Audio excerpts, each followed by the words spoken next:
Oftentimes in horror movies, prequels are kind of ridiculed. They're usually cash cows. A movie blows up. Instead of doing a sequel, they always want to focus on the origin. And I feel like the origin is a very unique concept. And today we're going to be talking about the Texas Chainsaw Massacre: The Beginning, which I find to be one of the best examples of a prequel. Do you agree? What up, y'all? Welcome back to Phantom of the Indie Review. I am your host, Leatherface Dill. We are on the journey of 4,000 subscribers by Thanksgiving. I'll make the mashed potatoes if you make the cornbread. Don't forget to check out my latest video. That shit slaps. And we got some crazy stuff coming at the end of November. Another block party of a horror author's adaptations. If any of that sounds interesting to you and you want to dodge the Vietnam War just to be murdered by Leatherface, come hang out. There are some highly regarded prequels already, like Annabelle Creations from 2014, or even Amityville 2: The Possession, but my personal favorite, probably of all time, has to be the Texas Chainsaw Massacre: The Beginning. I feel like this one's a very unique one, brought to us by Platinum Dunes, a Michael Bay production company. I feel like they were very innovative for the time, doing a lot of horror, specializing in remakes, and they were one of the first companies, like before A24, that would give unknown artists a chance to shine. For example, the 2003 Texas Chainsaw Massacre, directed by Marcus Nispel, who was originally a music video director. They even did The Hitcher from 2007, but Jonathan Liebsman, who broke out onto the scene with his 2003 Tooth Fairy Nightmare Darkness Falls, was garnered the job to doing this prequel. A lot of times in prequels, they give you really dumbed down information. They try to make too much sense out of stuff, set up certain aspects that are really useless, but they're like, hey, remember this from the original one? Check this out. I feel like The Beginning does a great example of showing certain things that you're curious about, like in the 2003 movie when the grandpa has no legs. How does Sheriff Hoyt even become the sheriff in the first place? And most importantly, the origins of Leatherface, because everyone loves a good serial killer origin. And I feel like the storyline for this one is very brilliant. Starting off in 1939, we see the birth of Leatherface. His mother is working at the old slaughterhouse in Texas, and she gives birth to the baby, but dies during the impromptu delivery, essentially in the middle of her shift. The supervisor witnesses it all and takes the baby and abandons him into a dumpster. Dumpster baby. When all of a sudden a young Luda Mae Hewitt takes him back to the Hewitt residence, names him Thomas, and raises him as her own. And I already know the frustration you're all going to have with this. Leatherface family are the Sawyers, not the Hewitts. Well, guess what? You're right, but they decided to change the names in this reboot. I don't know why. Then the movie begins to take place 30 years later at the end of the 60s in the prime of the Vietnam War. Thomas, ironically, works in the same slaughterhouse and is bossed around by the same supervisor that threw him in the dumpster. Business ain't booming in this small town, so they decide to shut down the business, and they have to break the news to Thomas Hewitt, and he kind of snaps and goes on a rampage, killing the people at his work. Thomas kills the supervisor with a hammer and then finds the infamous chainsaw coming together in a harmonic way. As he's walking home down the desert road, the original Sheriff Hoyt pulls him over and attempts to arrest him for the murder. But Charlie Hewitt, his brother, intervenes with the arrest and kills the sheriff, stealing his identity. And then we get hit with the main soon-to-be victims.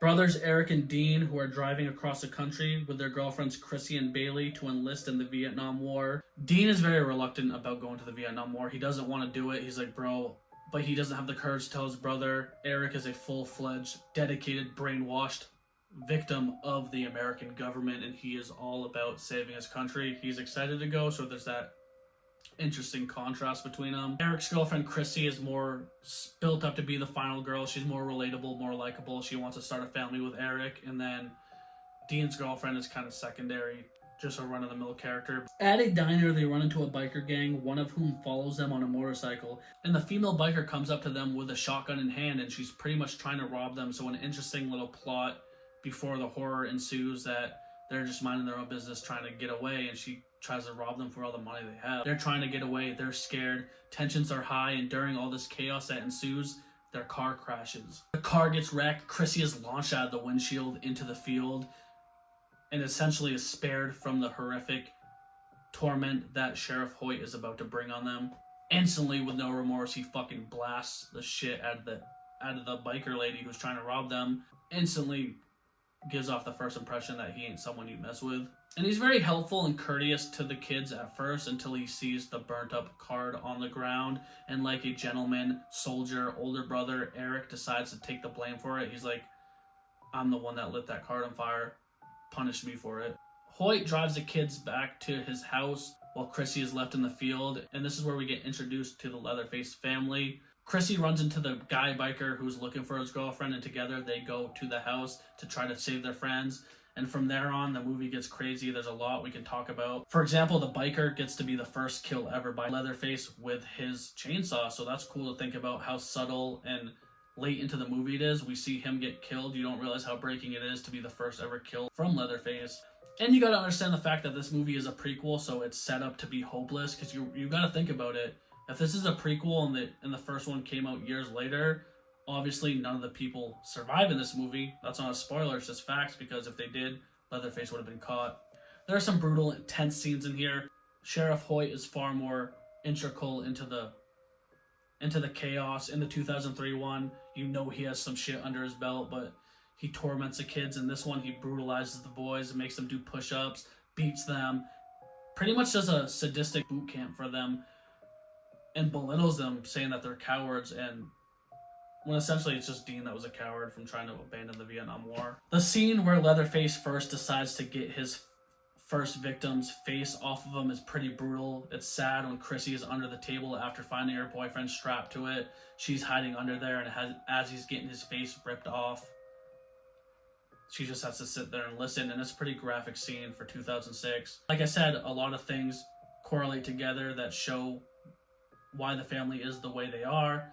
There's a drought in the town, not much food, not much resources, so that's why they decide to eat their victims. We see all the buildings of how Sheriff becomes Sheriff, and one thing I find interesting is that they do rely heavily on Sheriff being the backbone of this family in the two movies, because in a lot of the Texas Chainsaw Massacre movies, yes, there are family members that are the vocal points that speak and do all the dirty work, and Leatherface is kind of the innocent one that gets turned villainous. But this one, I feel like the sheriff is as dangerous, if not more so, than Leatherface. So yeah, Eric is brutally killed, Dean's girlfriend gets slaughtered, and then finally Dean breaks free to try to be the big hero until he is ultimately murdered by Leatherface. And the thing I like about this movie too is there's not too much.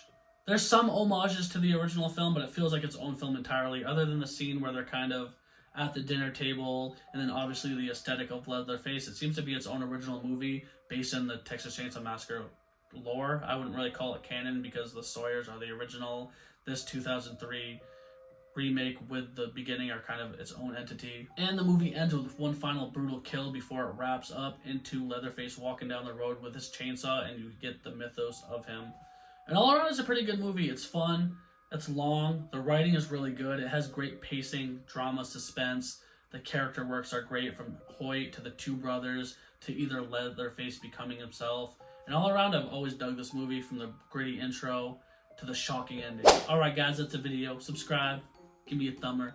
Hit that ding-a-ling button harassing you, telling you, hey, it's me, I'm here. And I'm going to say it one time for the one time and two time for the O's. Give me a hell yeah for horror. All my exes live in Texas.